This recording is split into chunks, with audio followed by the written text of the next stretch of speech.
By the 3rd year of our marriage, Shane King looked me in the eye and told me he was tired. Tired of me, tired of us, tired of the idea of spending a lifetime holding on to only one woman. His voice was steady, but laced with impatience, as if I had become a burden. The sting of those words burned deeper than I let him see.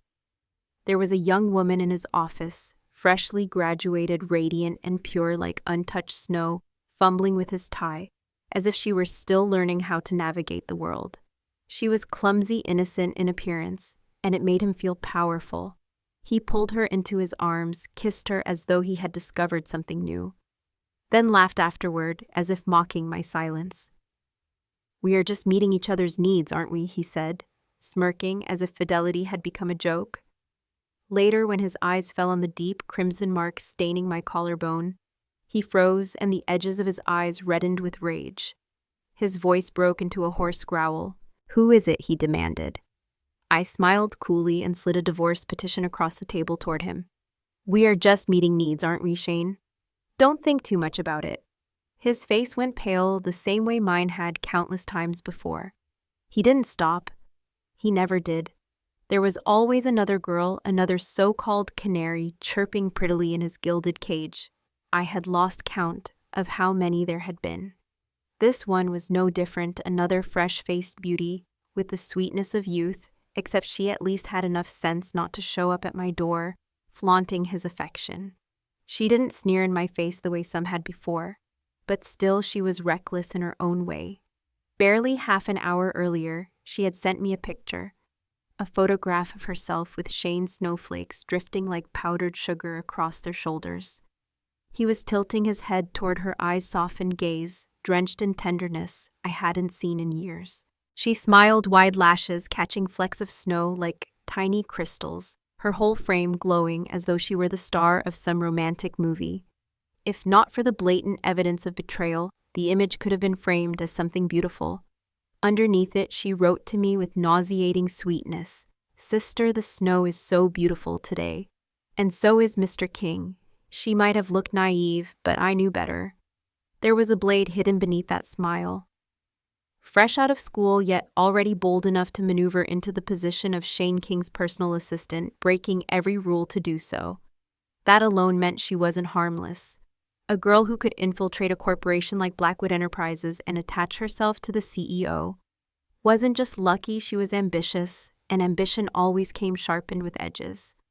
I held the cooled cup of green tea in my hand, scrolling through the archive of her messages, then forwarded them all to Shane without a second thought. My phone rang moments later.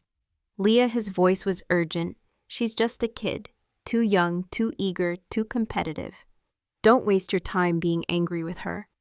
In the background, I could hear muffled sobs, the girl crying into his chest like a wounded bird. His tone softened. "Stop crying. Apologize to my wife." My stomach churned and I nearly gagged from the disgust. I corrected his words with ice in my voice. "Very soon she won't have to." On the other end, I heard the crackle of fireworks exploding in the winter sky, drowning my words, and then her laughter, light and airy, spilling through the receiver. "Mr. King, look at the fireworks, they're gorgeous." Shane's voice hurried, distracted. "Leah, let's talk later. She'll apologize to you afterward." The call ended with the echo of their joy, leaving me cold. 3 days later, he appeared at my doorstep with his new canary on his arm, as if parading a prize. They stood hand in hand like a perfect couple, her coat shimmering against the pale winter light. But the lock code had been changed after his last trip to Miami. He stood there in the biting wind for over an hour, knocking, waiting, hoping his persistence would soften me again. It was his old trick, using patience as leverage against my compassion, turning my heart into a tool to forgive his sins. But I had no softness left to give. The girl bowed slightly, her voice trembling with contrition. "I'm sorry, Mrs. King." She was delicate, beautiful, her words wrapped in honey. When she smiled, eyes curving into crescent moons, she reminded me of myself from years ago. The resemblance was deliberate. She was his latest obsession, his substitute, his attempt at recreating me. How pathetic. I let my lips curve, but the smile never reached my eyes. Get out, her face paled. But sister, Shane instinctively moved to shield her, his voice careful, almost pleading. Leah, she's young, she doesn't know any better. Don't take it to heart. I stood there watching the performance, recognizing the script, realizing how laughable my youthful sincerity had been. Once I had thought love meant chains of loyalty. Once I believed him when he called me strong, unique, a woman who stood out in every crowd. Now with a single word, get out, I was painted as volatile, unreasonable, cruel. That was all it took for 5 years of love to be reduced to ashes. 5 years is long enough to erode even the deepest affection. I looked at Shane and felt only revulsion. I turned my gaze on her, watching her lashes tremble, her breath falter. Autumn Brooks, I said quietly. The way her name left my lips made her flinch. Her lashes fluttered, and for a brief second she looked at me as if I had pierced through her facade. She wanted to protest, to claim innocence, but the truth hung heavy between us. It didn't matter that she thought herself clever. If I ever wanted to crush her, a few words would be all it took. Shane shifted uncomfortably, the faint smirk at the corner of his mouth betraying the fact that he thought he still controlled the stage. Autumn, go on. Leave first. She hesitated, then obeyed. Only once she had disappeared down the hall did he let his shoulders drop and lean against the sofa, as if the weight of his duplicity pressed down on him. He spoke with a sigh that dripped with false tenderness. Leah, don't be so heartless. Everything needs boundaries. I miss who we were. I stared at him, a bitter laugh bubbling in my throat. He knew me too well. He knew my compassion, my tendency to shelter, to protect, to cradle even the most broken things. But those instincts had died. He didn't see that yet, blinded by the belief that my love would keep rescuing him from himself. Autumn's eyes flickered with hesitation, darting toward me, as though she wanted to defend herself but lacked the courage. I let the silence stretch before I spoke, my tone flat and cold. Your affair with Shane has nothing to do with me, but dragging yourself here only disgusts me. If I truly wanted to deal with you, it would take only a few words. The weight of my voice left her trembling. Shane watched the little drama he had orchestrated, lips curving into a faint smirk, as if amused by my composure. Autumn, be good. Go home first, he murmured gently. She lingered, unwilling, but eventually slipped out, her heels clicking against the marble floor until the sound faded. Shane exhaled, dropped into the sofa, and leaned back with a weariness that felt staged. Leah, don't be so merciless. Everything has a limit. There should always be a line. My laugh was soft but sharp. Merciless. You have no idea what that word truly means. He knew me too well, knew the cracks in my armor, the parts of me that once yearned to rescue, to protect, to cradle broken things as if they could be mended. The first woman who dared provoke me had been wild, reckless, a thorned rose blooming with defiance. She had stolen my car, sped through the city streets, then slithered into Shane's arms, wearing one of my silk nightgowns. I had found them tangled together, her lips stained with my lipstick. After that, she never showed her face before me again. Compared to her, Autumn Brooks had gotten off lightly with just a few scathing words. Shane reached across the cushion, his hand brushing toward mine. Leah, I was wrong. I know I was. His voice was tender, coaxing. I jerked away, eyes filled with disdain. If you want to talk, talk. Don't touch me. He leaned closer, his cologne drifting around me, that expensive scent that once made my heart race, now suffocating me. His tone dipped lower, velvet soft, as though begging. Leah, if you want to hit me, punish me, curse me, I'll take it. Just don't stay angry. For a moment, I faltered. The Shane before me looked fragile, desperate, vulnerable, in a way that pierced something deep within me. There was a time I would have crumbled at that sight. He resembled a wounded dog, trembling, terrified of being abandoned. And I had once wrapped my arms around that trembling creature, shielding him from the cold, believing my warmth could heal him. But I was wrong. I was not a savior. I was not a seamstress to stitch together a rotting heart. You cannot rescue what has been corrupted at its core. A slow, bitter smile touched my lips. Disgusting, I whispered. His eyes widened, stunned. What? I met his gaze with a calm cruelty. The cologne on your skin is disgusting. And so are you. His breath hitched as if I had struck him, but I pressed on. You reek of it just like your soul. Do you really think a man who no longer loves his wife begs for forgiveness out of remorse? No. Men beg for only two reasons, money or flesh. Once when we were young and reckless, we had thrived on passion, burning ourselves out with lust and laughter, convinced that youth was eternal. We thought wild nights and endless desire could keep us together forever. But years had changed everything. Now every trace of him repulsed me. His body, his lies, his careless betrayals, they were filth I could no longer bear. Dirty men like you, I murmured, my voice. A blade are worth nothing to me. I am not generous. I don't share what is mine. And I will never share the man I love. I straightened my voice, cutting through the air. I've told you before, Shane. I don't need a filthy man. I have what you'll never have, cleanliness of soul. He flinched, color draining from his face, as if I had reached into his chest and torn out a hidden wound. He stammered, his voice trembling. You're saying I'm dirty? Of course he hated that word. His past was stained by it. Shane King had never been loved, not truly. His parents married for power, not for affection. Each had a brood of illegitimate children, leaving him the sole legitimate heir, caught between two people who never cared for him. He was raised not with tenderness but with rules and reprimands, a child suffocated by coldness. He had grown up starved of love, beaten down with words like worthless and unwanted. He learned to despise the idea of being seen as inferior, despise being labeled as filth. When he seized control of Blackwood Enterprises, the first thing he did was cut away every illegitimate branch, erasing his half-siblings, as if they never existed. Later, in the darkness of our bedroom, he asked me in a rare moment of vulnerability, was I too cruel? His voice trembled, haunted by the shadow of that boy who had once been powerless, and I foolishly tender had assured him he had done what was necessary. He swore to me then, eyes earnest, that between us there would never be a third person, never betrayal, never deceit. Yet here we were, years later, replaying the same story his parents had written. Only this time he played the role with even more audacity. Money and power had inflated his hunger, distorted his promises, erased every vow.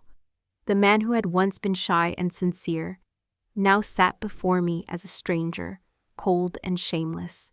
I brushed my fingertips across his familiar face, the face I had once loved with devotion. My touch lingered not with affection, but with finality. My voice was cold steel. I told you already. I don't need a dirty man. Cleanliness for me has never just been about what you can scrub from your skin. It is the soul I guard, the purity of spirit that I cannot compromise. The first time I discovered Shane King had betrayed me, I lost control in ways I never thought possible. Perhaps it was because I had loved too long, or maybe because I had loved too deeply. But that night, I was unrecognizable even to myself. I raged without dignity, shattered decorum, screamed until my throat burned. Yet when the storm subsided, the rage curdled into something darker, an all-consuming disgust. I realized only later there had been something else hidden in the ruins of my fury fear. Not just of his betrayal, but of the cruel discovery that I was no longer the only one in his world. Fear that the place I once held sacred and unchallenged had been given to someone else. That fear consumed me, drove me mad. I wanted to grow a dozen eyes to watch him every second, to forbid him from even brushing against another woman. The faintest suspicion, a look, a whisper, a smile could unravel me. That paranoia, that desperation seems absurd now. I see how foolish it was playing the role of savior to a man who never wanted saving. The game of pretending I could redeem him ends here. When he opened his mouth to explain, I cut him off, my tone sharp with exhaustion. You're filthy. Just looking at you makes me sick. My voice was calm, almost frightening in its flatness. I'm tired of hearing you, I repeated, forcing my irritation into syllables. And another thing, stay away from me. You disgust me. For the first time in years, I struck a nerve. Shane's mask cracked. Since climbing to the top of his empire, since taking the chairmanship in New York and Miami, he had not been mocked, not been scorned, not been dismissed. Women flocked to him in droves, eager to cling to his power. Men lowered their eyes in respect or fear.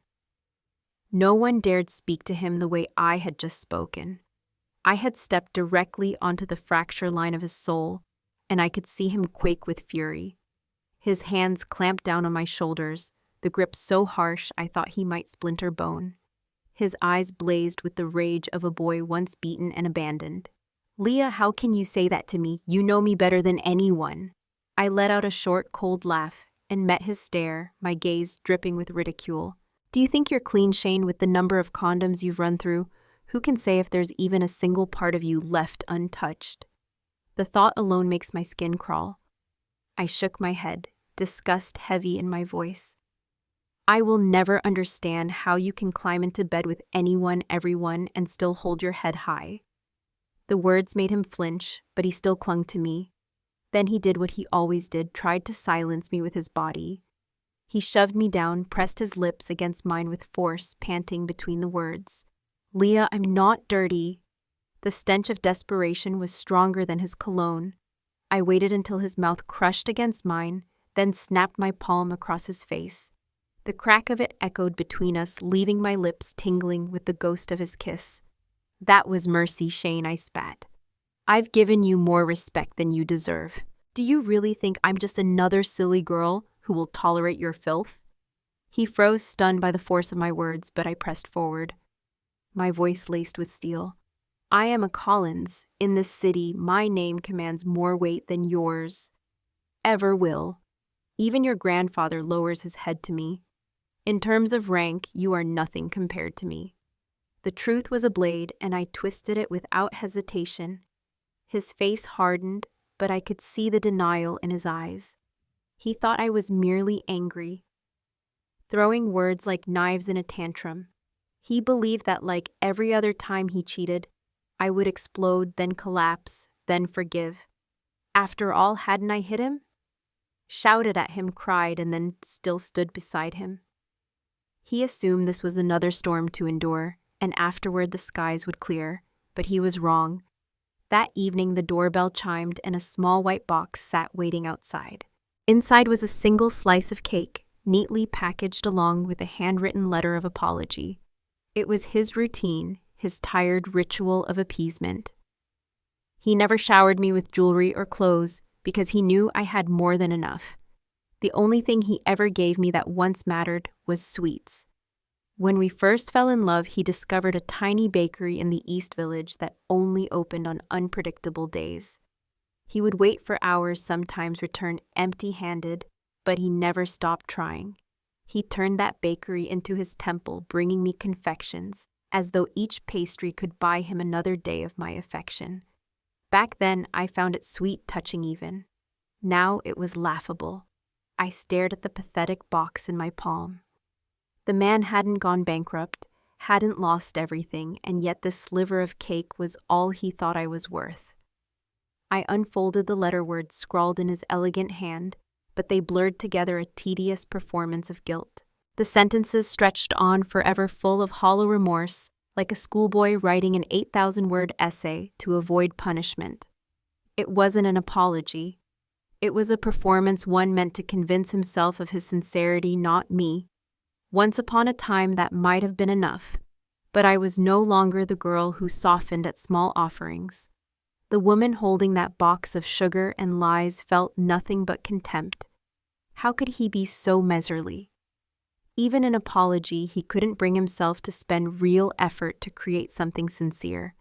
That tiny slice of cake and a few scribbled lines in a letter masquerading as repentance were nothing more than a hollow performance.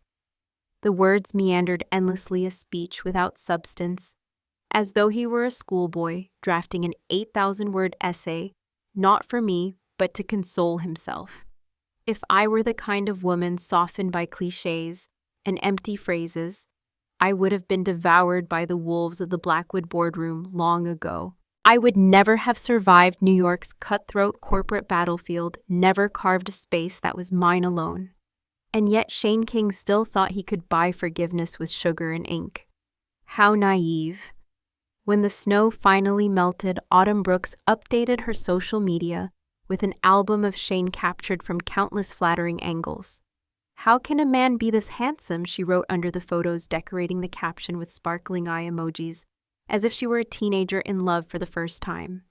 I studied the pictures carefully. In one corner, barely visible, was the strap of a handbag. Not just any bag, but a limited edition global release, a trophy of wealth and vanity. I pressed the heart icon without hesitation, leaving my silent mark. Minutes later, the post vanished. That night, Shane returned home. His first words weren't of remorse, but defense. "It was just a bag, Leah.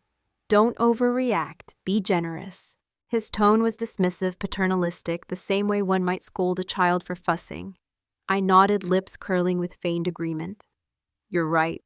He blinked, surprised by my calm, but forged ahead, coaxing as always.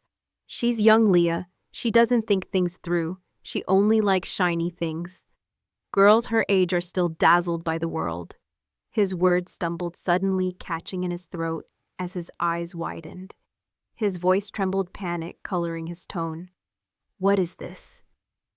I tilted my head slowly, sliding the robe off my shoulder, exposing the faint imprint of teeth on my collarbone. A mark not his. My smile was deliberate, sharp as glass. "Oh, that my boyfriend left it there." My fingertip traced the spot, still warm from memory. "He was a little rough earlier. Young men are so impulsive." Shane's expression collapsed into something feral. His voice rasped low and disbelieving. "No, that's impossible. You can't accept someone else touching you." His certainty was almost laughable. Yet I couldn't deny that he had a point. My aversion to touch, my obsession with purity, my so-called disease of the spirit, was something everyone knew. I recoiled even from innocent brushes of contact. The idea of intimacy with anyone but him had always been unthinkable. And that was why Shane King betrayed me so freely. Because he believed his position was secure, that no one could replace him. He was wrong. I slid the divorce papers across the table, the document I had prepared long ago. There are plenty of men cleaner than you men who listen, who respect. You have your parade of young women, Shane. I have no shortage of men who want me. The difference is I will not contaminate myself with filth. His jaw tightened, fury and disbelief twisting his face. "No, I don't agree." He nearly growled the words. Frustration bled into his tone. "Autumn and I, it was nothing, just a distraction. If you don't like it, I'll end it. But don't use marriage to corner me." His voice cracked with indignation, as though he were the wronged party. I leaned back, utterly composed, letting the strap of my nightgown slip lower, exposing more of the bruises, the heat, the evidence of someone else. His eyes locked on the marks, horror dilating his pupils. "Who?" The word tore out of him, more animal than man. His eyes glistened, rimmed with red, and for the first time I thought he might cry. I tilted my lips into a soft, poisonous smile. "You shouldn't worry so much about whose needs are being met. Focus on your own." The words hit him like a slap, harder than any hand could deliver. His face drained of color, then flushed a sickly green. I had returned to him the very phrase he once flung at me years ago, the mantra he used to excuse his betrayal. It was the 3rd year of our marriage, on a night when the rain poured in torrents, that I had caught him for the first time. A girl had been pressed against him, trembling with shame as tears streaked her cheeks. I had struck her, my palm echoing across the storm, and she collapsed against his chest, sobbing. And what did Shane do? He held her, soothed her, and looked at me with a mocking smile. "Why are you crying? Didn't you insist on seeing Leah? You got what you wanted." His words slithered with cruelty, equal parts pity and contempt. That night he revealed who he truly was. Now, years later, I returned that cruelty in kind. "Leah, just leave it." Shane said that night, his voice calm, almost businesslike. "If this gets out, neither of us comes out ahead." He was no longer the boyish, naive man I once knew. Years of clawing his way through New York's boardrooms had hardened him, polished away every trace of innocence. He had learned to control his temper, to bend suspicion into loyalty, to twist every confrontation into an advantage. "No one can stay with one person forever," he added, as if reciting a corporate slogan, not tearing apart a marriage. That evening when I shattered the furniture in our home in a storm of rage, he didn't flinch. He simply sat there, eyes steady, voice even. "We're just meeting each other's needs, Leah. Isn't that good enough?" The words carved into me like ice. I had been too in love, too wounded, too desperate to cling to what we once had. So desperate that I convinced myself he was simply starved of love, that his betrayal was not cruelty, but hunger. I blinded myself to the cold expression on his face as he uttered those words. Looking back now, I see the truth. I was a fool in love, excusing the inexcusable. When he finally said, "I'm sorry, Leah, it was my mistake," and sank into the sofa beside me, his eyes even seemed calmer, as though he had solved a business puzzle rather than admitted a sin. He actually relaxed, relieved by his own justification. "All these years you haven't really lost anything, right? I've made sure of that." And in a way, he was right. Every time he found a new mistress, he disposed of her neatly. No scandals, no public shame. Those who disobeyed him disappeared quietly, stripped of every illusion. He thought his ruthlessness toward them proved his loyalty to me. But I found it contemptible. I didn't even bother arguing anymore. "Will you sign or not?" I asked, my voice sharp as glass. His expression hardened, the mask of a CEO returning. "No, I will not agree to a divorce." His lips curved with icy confidence. "You can't win, Leah. There's no path for you to beat me." The meaning was clear instantly. In New York, the law would drag this out for years. Without his cooperation, no petition would succeed. Even if a judge approved it, he could retract during the reconciliation period. He had built a trap from the very beginning, a cage made of contracts and procedure, and I was locked inside. Seeing me silent, he shifted tactics, leaning closer, fingers winding a strand of my hair. His voice dropped, coaxing. "End it with him. We can start over. Just us, please." My response was the sharp crack of my hand across his face. A red welt bloomed instantly. I had been beaten as a child for my stubbornness, so when I struck, I never held back. His cheek would ache for hours, maybe days. I smirked coldly. "Don't think I have patience left for you." I had never dragged his mistresses into the public eye, never humiliated him at company events. Even when I demanded a divorce, I did so privately. And still he dared to think it wasn't enough. Still he clung to me. "Fine," I said coldly, my eyes locking on his. "If you refuse to divorce peacefully, I can become a widow just as easily." For the first time, his composure cracked. The triumphant gleam in his eyes died. He stared at me, horror widening his gaze. You really want me dead?" His voice was brittle, desperate. I shrugged. "Your life means nothing to me. But if I release the right whispers, the dirt you've hidden will consume you. The elite of this country are filthier than anyone knows. I've watched them long enough. I don't even need to act. Someone else will finish it for me." He paled, and for once silence filled the room. Perhaps he believed me, perhaps he feared the shadows of his own making. I didn't care. What mattered was that at last, he nodded. Shane King agreed to the divorce.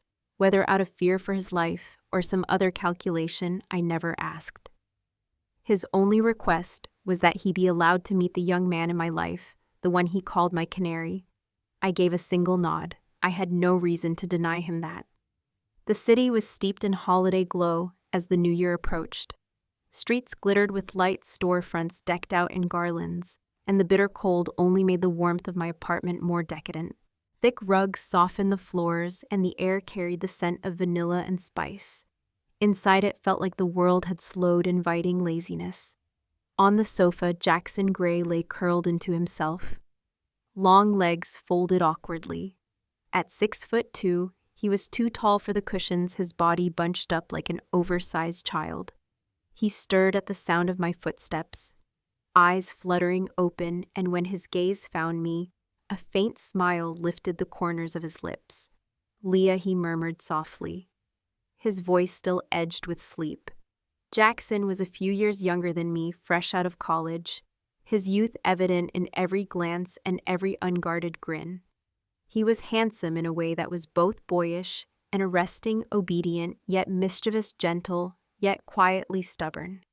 Everything about him was dangerously easy to love. I had met him by chance one evening when I was still juggling extra work. A twist of fate had me pulling him out of trouble once, and somehow, without meaning to, he had slipped into my life. Before I could draw a line, he had become my canary, my golden bird that sang for me in the darkness. I bent down to slip his coat from his shoulders, my fingers brushing his arm. His breath came uneven, his brow pinching slightly before his gaze settled on mine again. The dying sun poured through the wide glass windows, painting the room in molten gold. His face was carved into sharp planes by the light eyes gleaming like molten amber. He laughed then low and soft, and the sound sent an unfamiliar warmth through me. I pinched his waist, lightly teasing, "Behave." He blushed, lips twitching, but didn't resist as the elevator doors closed behind us. When it opened to the dim underground garage, his cheeks were still tinged pink, his eyes hazy.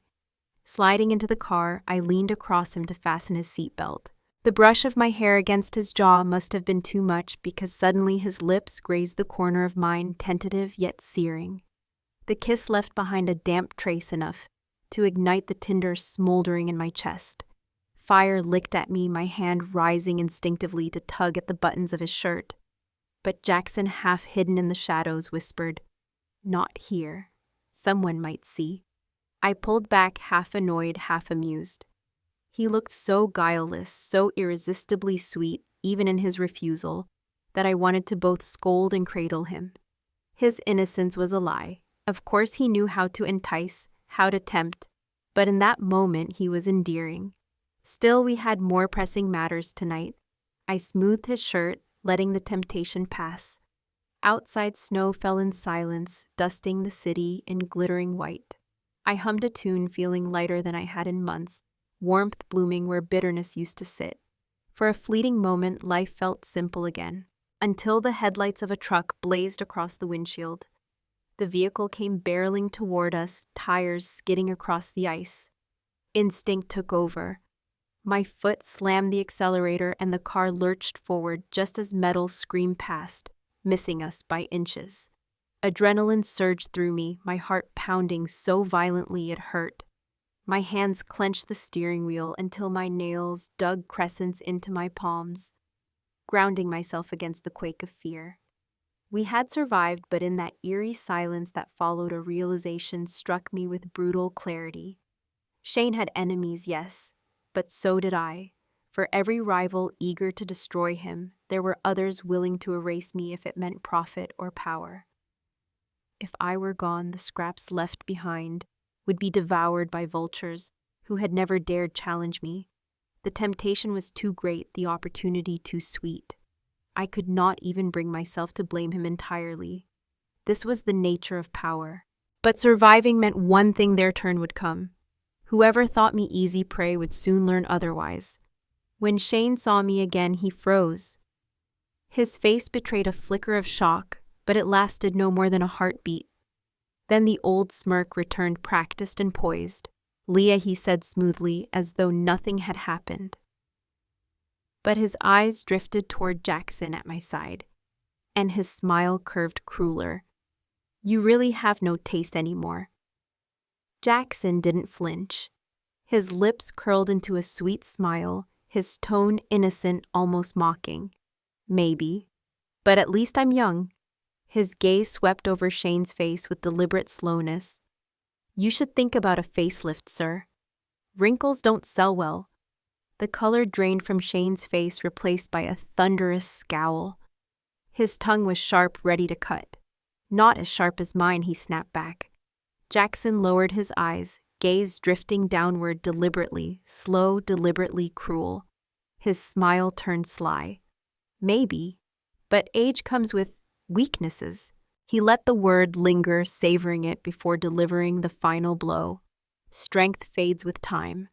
I laughed, the sounds spilling out unbidden. My sweet little canary wasn't so innocent after all. The quiet, obedient boy had teeth, and I found myself liking it even more. I had thought him docile, shy, harmless. But beneath that angelic facade was a devil bold enough to strike back at Shane without blinking, a real temptress in disguise. And I realized then, I adored it. The city outside groaned under the weight of winter. Even the civil courts were overwhelmed, lines of couples snaking out the doors as divorce filings piled higher and higher. But no matter how slow the system moved, I managed to get mine submitted. It was only a matter of waiting, 30 days of cooling off and then freedom. All that remained was the 30-day cooling off period. 30 days, and I would be free to live exactly as I pleased. The thought put me in a buoyant mood, so much so that even Jaxon Gray mirrored my smile, his boyish grin lighting up the room. He had one of those faces that seemed designed to invite affection. When he laughed, his eyes nearly disappeared into crescents, his teeth flashing bright and unguarded. After filing the papers, I planned to return home and clear away everything that tethered me to the past. Memories, whether sweet or bitter, needed to be purged. But when I opened the door, what greeted me was not the clean slate I'd envisioned, but chaos, clothes, and jewelry scattered across the floor, the air heavy with the musk of betrayal. From upstairs, sounds drifted down, shameless animal sounds that needed no explanation. I didn't have to see. I knew. Still, I climbed the stairs slowly, the noises growing louder, the rhythm undeniable. The bedroom door wasn't even closed. I leaned casually against the railing, arms crossed, and watched as Shane King writhed with a woman who wasn't me. For a moment, it almost felt absurd, like a scene too cliché for reality. After a minute, the novelty faded. I made a deliberate noise. She saw me first. The girl's scream tore through the air as she yanked at the sheets, fumbling to cover her body. Sister, she stammered, her voice trembling with fear. Shane's expression soured instantly. Naked, cornered, his dignity stripped away along with his clothes, there was little left for him to say. Finally, with a slam that rattled the walls, he shoved the door shut. The house groaned under the force, and for a heartbeat, I felt regret. I had designed every inch of this home myself, overseen each detail of its construction. But the thought passed as quickly as it came. Soon, he would be forced to pay dearly for this life he desecrated. The settlement would be worth more than a broken door. The bitterness in me gave way to a surge of amusement. Jaxon came up behind me a step or two slower, just in time to glimpse half of Shane's face before the door slammed. He blinked, confused innocence clouding his eyes. "Leah, what was that?" "Nothing," I said, lightly exhaling as I turned away. "Just a live exhibit." Shane King truly was disgusting. To bring a mistress into my home, into the very bed we once shared, it was beyond contempt. Did he not choke on his own shame? Because I nearly did just watching. Thank God I had moved into another room long ago. Otherwise, who knows what I might have caught from his endless string of conquests. I led Jaxon into my study. Shelves lined with books and drawers heavy with history surrounded us. From one cabinet, I pulled a box of photographs, my life with Shane pressed into glossy paper, from childhood sweethearts to adulthood, an entire timeline that once meant everything. Funny how fickle the heart is. When you're in love, every snapshot is a treasure. When the love is gone, even the sight of them becomes unbearable. I sifted through the stack, picking out a handful of pictures I had once cherished most. Slowly, almost tenderly, I wiped away the dust, polishing them as if preparing them for a shrine. Then I lifted the scissors. One by one, I cut across Shane's face, splitting it into shards. The fragments fluttered down like confetti, scattering across the floor in jagged silence. By the time I reached the final photograph, the door burst open. "What the hell are you doing?" Shane's voice cracked ragged with something between anger and desperation. His throat bobbed as he swallowed, and his eyes were bloodshot-rimmed red. He looked almost deranged. "Those are our memories. I looked down at the photograph still in my hand, the only picture we had taken together after I learned of his first betrayal. The irony burned me.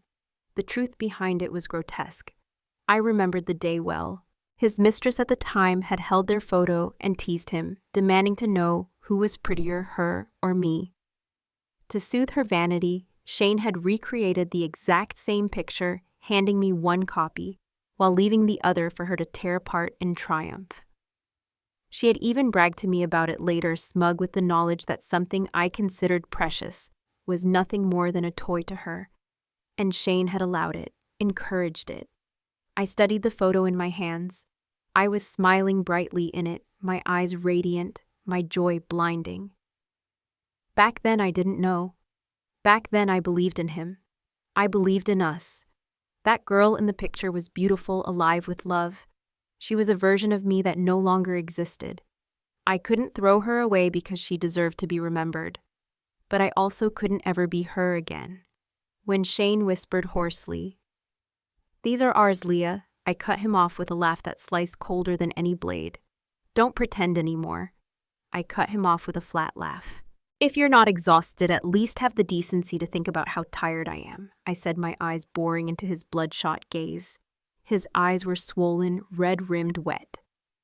For a moment, I almost pitied him. Almost. "Do you ever wonder if there's something wrong with you, Shane, crying all the time like that?" Before he could answer, Jaxon tilted his head and chimed in with feigned concern. His tone playful but sharp. "She's right. If you're sick, you should really see a doctor. Crying so much isn't normal." He even blinked innocently like a boy teasing a broken man. Shane shifted between me and Jaxon. Then suddenly laughed a jagged sound that didn't belong to him. "So this is it, Leah. You betray your marriage and think that kid is clean. Do you really believe he's pure?" His eyes burned with something desperate, searching for confirmation, for hope, for a reason not to crumble. Was it rage? Was it pleading? I nodded, calm, unflinching. "Of course I know, Shane. You think I let some boy climb into my bed without thinking? You think I didn't measure every consequence? Believe me, even if Jaxon isn't who you think he is, at least his body isn't stained the way yours is. That alone makes him cleaner than you'll ever be." The words struck him like a lash. But Shane King wasn't one to surrender. His pride had been carved too deep into him, sharpened into something cruel. His lips twisted. "Leah, you really think he's just some naive kid? Wake up, he's Jaxon Gray. He's from the Gray family tied to Gray Industries. He's not as harmless as you pretend." I smiled, faintly unshaken. "You talk too much." And just like that, he cracked. The arrogance, the mask of superiority he'd always worn, it shattered under the weight of my words. His pride was his fortress, his shield against a world that had scorned him since childhood. Strip that away, and what remained was the terrified little boy. He used to be standing alone in the ruins of his family's contempt. I watched him unravel piece by piece. His face twisted into something almost monstrous, as though he was unrecognizable even to himself. Then, like a drowning man clinging to driftwood, he grabbed my hands, eyes wide with desperation. "Leah, believe me one more time. Give me another chance. I made mistakes, but men do. Everyone does. Nobody will ever love you the way I do." One by one, I pried his fingers off me, cold and steady. "No, Shane. I love myself more than I'll ever love you." His eyes widened, and the devastation there was almost grotesque. But I didn't flinch. I turned and walked out with Jaxon, the city lights spilling across the windshield as I drove us home. Jaxon sat beside me, unusually quiet, his head lowered, eyes darting away from mine. Outside, New York pulsed with life. Bright billboards, honking cabs, crowds flowing like tides.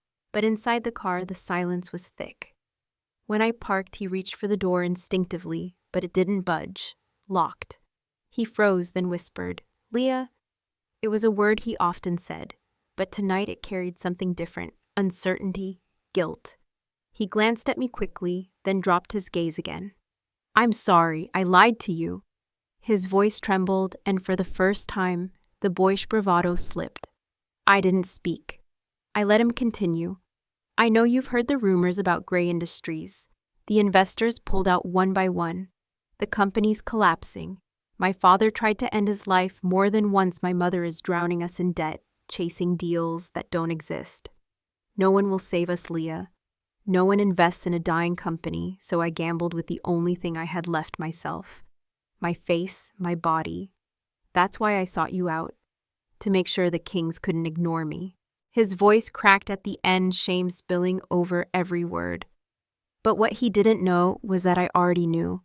From the very first time our eyes met, my assistant had handed me a dossier. His life had been mapped out in cold bullet points, his family, his debts, his desperation. He had no privacy left to conceal. I reached over, pinching his cheek lightly, smiling despite the heaviness in the air. How can you call that lying to me? I knew Jaxon. From the start, there was never any deception between us. His eyes widened, startled, then softened with relief. Now get out, I said briskly, unlocking the door. Let's go home. We have work to do. His lips curved slowly, the shadow in his gaze dissolving into light. Joy flickered there, tentative but growing like a spark catching flame. The divorce process went smoothly, too smoothly, perhaps because Shane King no longer had the strength to fight. By the time we met again at the courthouse in San Francisco, he looked like a ghost of the man he had once been. His hair was unkempt, his once tailored suits replaced by wrinkled clothes. His posture sagged, his aura of authority shattered. The King Empire was crumbling piece by piece. Companies that had once lined up to sign contracts now turned their backs. Even the mistresses he had lavished with gifts abandoned him without hesitation, trading him for better offers. Alone, hollowed out, he still dragged himself to face me in court. And still, even in ruin, he found a shred of bitterness to spit. So you had it all planned from the beginning. His laugh was cracked bitter. I underestimated you, Leah. I met his gaze, my tone calm, almost gentle. Not a backup plan, Shane, just my strength. I stepped out into the winter air, the weight of the courthouse doors slamming shut behind me. The sky was sharp blue, the wind biting, but my chest felt light, freer than it had in years. I almost wanted to thank him for underestimating me. His arrogance had been my freedom. For years, I had wondered what gave him the confidence to believe I'd never leave, the audacity to assume I'd always forgive. He had acted as though I were chained to him forever, caged by his wealth and power. I hadn't understood then, but I did now. From the very first year of our marriage, Shane King had been laying his traps, stripping away my resources, ensuring that if I ever tried to escape, I would have nowhere to turn. He wanted me helpless, dependent, his bird in a gilded cage. He wanted to be the master of my world, the owner of my future. But he had miscalculated. I was never the delicate flower he thought I was. I was the storm that uprooted gardens, the fire that burned through cages. And when he lost me, he lost everything. But now I finally understood. From the very first year of our marriage, Shane King had been quietly laying out every move, stripping away my resources, one by one, weaving a web designed to leave me defenseless. Children who grow up starved of love often chase control to fill the void inside them. And though he knew how deeply I loved him, though I had poured myself into him completely, he still lived in fear. Fear that one day I would leave. Fear that my devotion wouldn't be enough to hold me. So he decided to cage me. He wanted to turn me into his pet canary, a delicate little bird with no freedom, dependent entirely on his hand for food and warmth. He wanted me to be something ornamental, loyal, and powerless. But what he didn't realize was what he himself had once said: he underestimated me. I had never been a fragile flower kept in a glass house. I was strong, calculating, ruthless when I needed to be, and if anything, I was even harsher on myself than on others. He thought he could topple the empire I had built, crush my spirit under the weight of his betrayal. But he didn't know that the moment he turned his back on me, the ground beneath his own feet would collapse. And in the end, it did. He looked at me, broken, a bitter smile twisting across his face as a single tear slid down. I failed you, Leah. His voice cracked under the weight of regret, but regret was worthless. I let out a sharp laugh, hollow and cold. And what do you think that changes?" My words cut into him like shards of glass.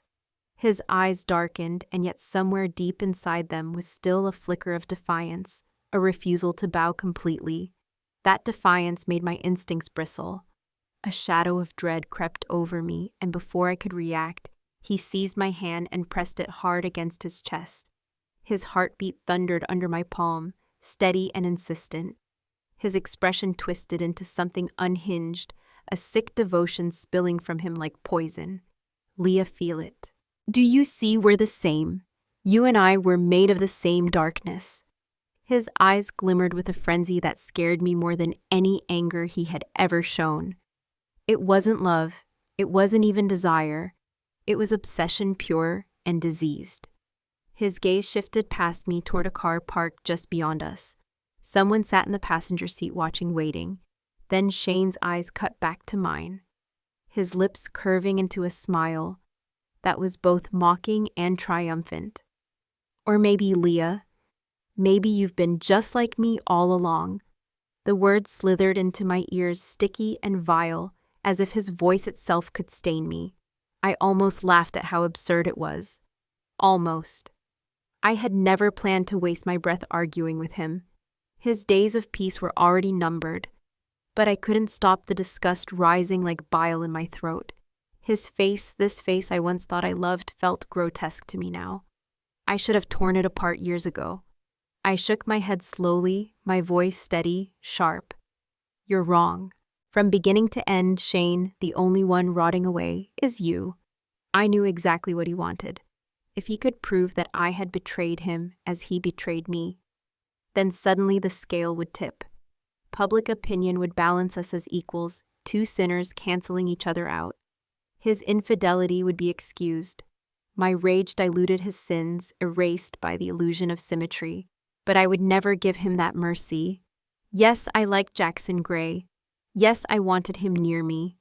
But no, I would never throw away my own principles, never destroy myself, just to mirror Shane's filth. That was my line, and he would never drag me across it. Shane's eyes widened, refusing to believe. "No, that can't be true. You and him, you must have." His words stuttered, broke apart, and died in his throat.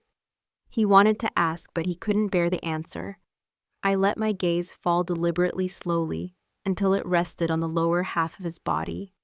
A cruel smile tugged at my lips. "Not everyone is ruled by lust the way you are. And for someone so small, you've always bragged too loud."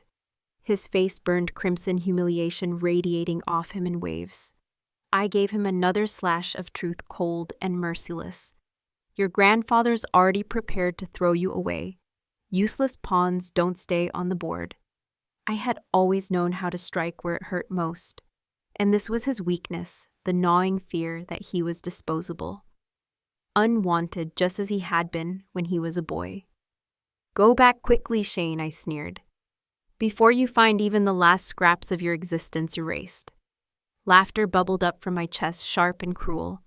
For a moment, I remembered something almost comical.